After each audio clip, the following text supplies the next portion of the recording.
Hi, my name is Roxanne. I am a life coach and I help my clients to create the lives they want by one, figuring that out because so many people, they don't know. Actually, most of us just don't know. And then once we figured it out, working to overcome all the obstacles that get in the way because they're obstacles that we can see and then there are ones that just kind of pop up and are like, oh snap, I didn't think that was a thing.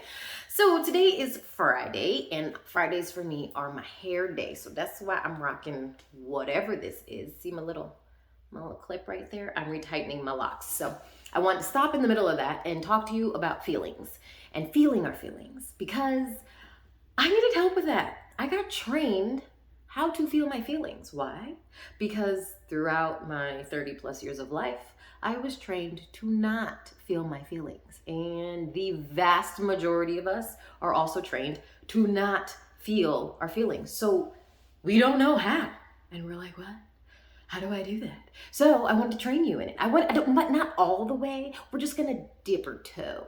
Pretend this is a toe. We're just gonna dip our toe into feeling feelings because if you haven't felt feelings for like decades, even years, maybe even a hard month, you're gonna be emotionally constipated. You're gonna be a little backed up. And I don't wanna do to you what like an enema would do or like Imodium or no, Imodium helps you not go. The one that makes you actually go. Like when you're backed up, emotionally constipated, like regular constipated, and then you go, that stuff is painful. I don't want to do that. We don't have to do it that way, which is why we're going to dip our toe.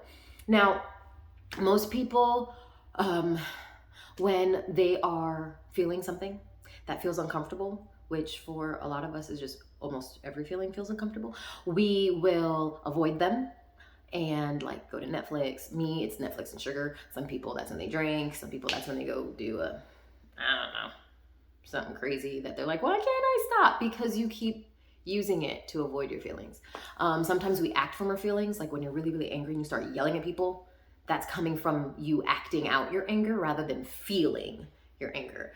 We also react to our feelings. So instead of doing all these things, what we are meant to do is just feel them. And feelings are actually supposed to last only like 90 seconds. That's it. They might come in waves, but the waves eventually go away, especially if you just feel them each time. But don't worry about it. We're going to just dip our toe. So let's just start dipping our toe. The way we're going to dip our toe is doing a body scan. It's all mental. You can start with closing your eyes, and when you get good at it, or you feel like, oh, I can so do this, you can do this with your eyes open. I was taught doing it from the feet up. I like it that way because who really pays attention to the feet going up? We're usually like top down, and so we just miss all sorts of stuff. But feet up, you kind of have to pay attention. So I will close my eyes for a little bit. No, I'm not going to.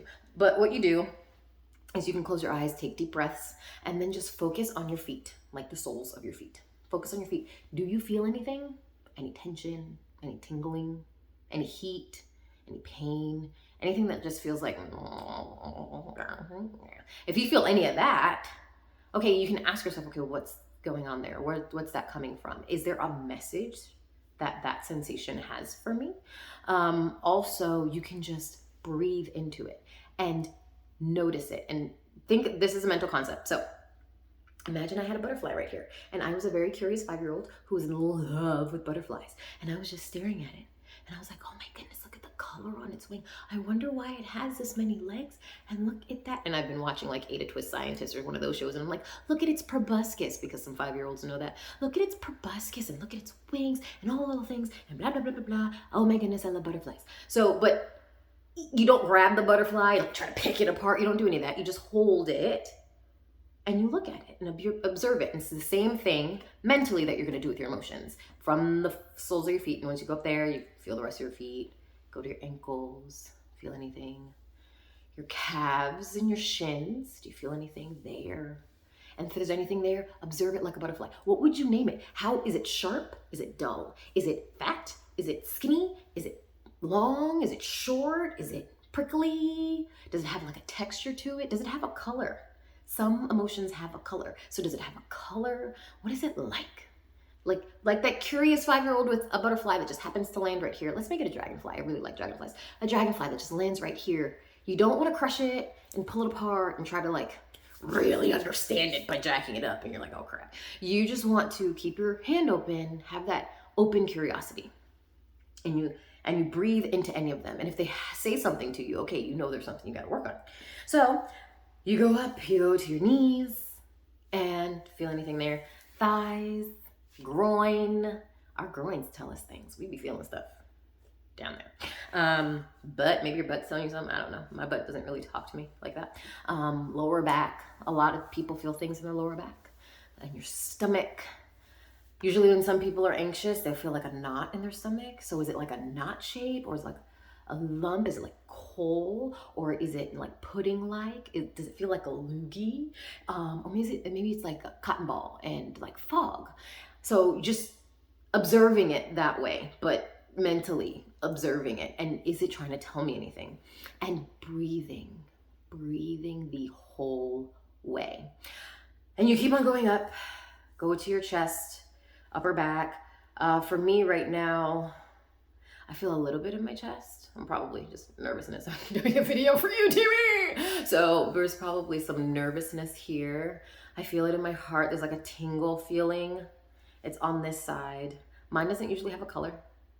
It doesn't really have a shape. It's more like a presence, like just I notice a substance, like not an actual, but I notice a thing happening here, and it feels like a pushing, a metal pushing, like a flat sheet of metal is just like pushing. That's what it feels like right here. I feel anxiety a lot in my arms. So you go to your arms, and when I feel anxious, I feel tingles in my, but not on my skin, but in my skin, but I can't do it. So if this is my skin, it's just tingly. If that was my like arm, it'd be tingly inside. And you breathe into it. And just breathe. Just all you're doing is breathe into it. Like if you're going on a trip and there's someone in the back seat and they're kind of snoring a little bit and kind of gets on your nerves, but they're not driving, they're sleeping. Just let them chill in the back seat. Ain't nothing going on. And you just enjoy your ride, but you allow them to stay in the car. Same thing with the emotion. You just allow it and breathe. And like breathe there in that emotion. Something I tell my clients to do is put their hands on their heart, close your eyes, and you say to your emotion out loud or in your head, I see you, I love you, I feel you, and it's okay. Sometimes it's I see you, I feel you, I love you, and it's okay, whatever order you want. And I'll just say that to the emotion. I found that somewhere, and I was like, oh my goodness, this is so helpful. So, and you go right on up, back of your head, front of your head, throat, inside your throat. Some people feel something like a lump in their throat. That's where the loogie thing is. Sometimes they call it like a sock feeling. And you just keep going all the way up and feel. Do not do this when you're not happy. Like when you're like, you can not be happy, but like when you know you're upset, don't start. That's not the time to start. We're dipping our toe. We're not jumping in. We're dipping our toe. So I want you to do this like, I don't know, you're chilling. It's a Friday afternoon. And you're like, okay, I saw this video from Roxanne, let me try this out. And you just dip your toe in and do a body scan. And wherever you find a feeling, just breathe into it and feel it. Practice that every day. Practice that multiple times a day. And eventually, you'll get so good, you'll be going, you'll be like, I feel something. Why do I feel something? What's going on? And then you'll start to think, like comb your thoughts and realize, oh, I'm upset about blah, blah, blah, or I'm really excited about something, or I feel really anxious. Sometimes they have no cause. So because I've been doing body scans and feeling my emotions and other emotions and working through stuff in my own self-coaching and with coaching my clients and all that, I now notice when I feel sad, like just a sadness that just comes. And I don't know, it has nothing to do with me. I know it has nothing to do with me. I'm fine. And I just feel a sadness. And that's when I pray, because I'm like, okay, God, something's going on somewhere. I pray that you just take care of it. And I just started listing people. It was like, something's going on somewhere in the ether. Can we deal with this, please? So yeah, that was it. I want you to try it. Let me know. I don't know if I'm gonna have comments. If I have comments, let me know below what you think about it. Okay? Thanks. Bye.